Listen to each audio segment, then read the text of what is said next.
Hi guys, welcome to my video blog, all the way from Isle of Skye, Scotland. Glorious day today and really sunny, and I'm sitting here in our garden, enjoying life and enjoying the sun. Okay, so in this second video on introduction to Enneagram, I want to briefly mention the 9 Enneagram types. I think we mentioned last time that the starting point in Enneagram, to me as an Enneagram practitioner and a coach, is to start with the centers of expression. And we briefly talked about centers of expression last time, that there are 3 centers of expression: thinking, feelings, and action. Now we come to 9 Enneagram types. So once my client has done a test, the report comes to me, and depending on what Enneagram type they are, I then I get to know their profile, and we work out a coaching program. So what are those types? 9 types. So type number 1, or people in type number 1, tend to be self-controlled, responsible. They have very high standards, and sometimes it's difficult to keep up with those standards. At the same time, they can be critical, unable to be flexible, quite inflexible, judgmental, and that can be resentful. So each Enneagram type, it's like you have the positive things about each type, and you have not so positive things about each type. So that's type number 1. Type number 2, which is a feelings type. Type number 2 people tend to be caring, they're helpful, they're supporting, and they tend to be very generous. But at the same time, they can be dramatic, unable to say no, and they can be over accommodating.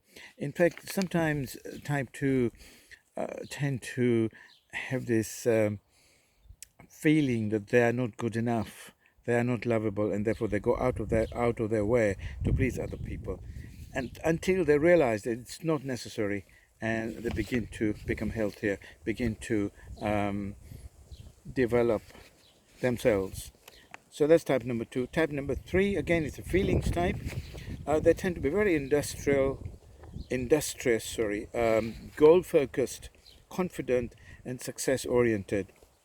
They can be impatient, at the same time self-promoting. They want to be seen to be successful by other people. They can do things in a rushed way sometimes, and they can be inattentive to other people's feelings. So again, there's a positive characteristics of positive behavior of type 3, and not so positive. Type number 4, again, they are a feelings type. They can be quite idealistic, deeply feeling oriented. They have this ability to feel very deeply. They are sensitive. They feel unique, but the downside, or the not so positive characteristic or the behavior of type 4, is that if they're not careful, they could be forever looking for their uniqueness, and sometimes they don't find it. So they come to a stage, and they got to stop and say, right, okay, what do I do now? What do I do with my creativity? What do I do with my uniqueness? And that's a good way to start becoming healthier. So that's type 4. Type 5 is a thinking type.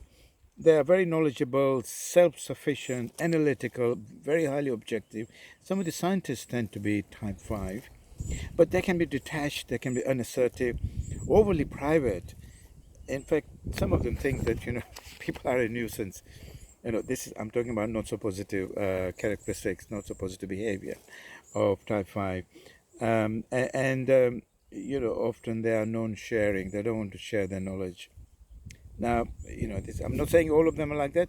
This could be the not so positive behavior, or the characteristic of type 5.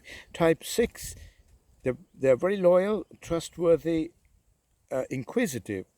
They ask quite a lot of questions, and of course they are dutiful as well. They really go to town, in terms of keeping their word, and so on. Very loyal.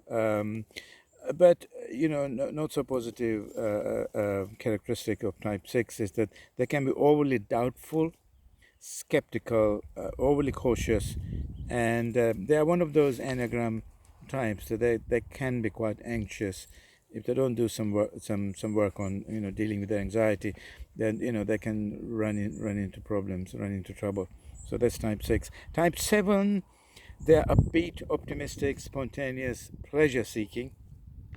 The downside of type 7 is that they can be unfocused, uncommitted sometimes, reject authority, and they find it difficult to go into their feelings. So they want to avoid pain sometimes.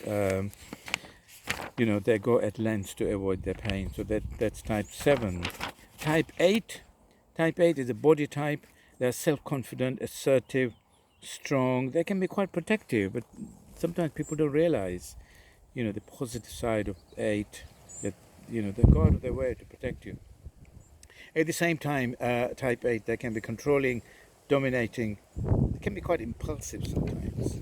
The dysfunctional type of 8 can be seen in various places, including politics. In the world of politics, the main politician, I believe, in the US and in the UK appear to be type 8. I don't want to name any names. And finally, type 9, which is a body type again, action type. They look for harmony. They're humble, caring, and they can be quite inclusive. So these are the positive things about type 9. At the same time, they can be conflict avoiding. They don't like conflict. Many type 9 people.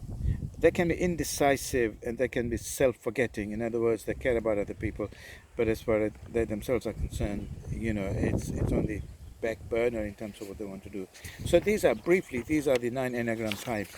Just final thing I want to say is that when we begin to understand our personality type, then we also begin to observe ourselves and the negative side of our type. We begin to do something about that, because, as we said last time, all this behavior that are displayed by the 9 types are based on our conditioning coming from the past, and based on our based on our patterns, really, conditioning. But just final thing I want to say is that we are not our Enneagram types, but it's a good starting point to really understand ourselves, and it gets very, very interesting when we begin to work beyond our personality types and get to a place where we can be in touch with our consciousness, with our essence, and that's where really, really, really serious growth begins to take place. And that's an area I find it absolutely fascinating, and therefore I think I said in my last video that Enneagram is very highly transformative. That's why I'm into it. Okay, that's all for now, guys, and I'll speak to you soon. Take care. Be safe. Bye for now. Bye bye.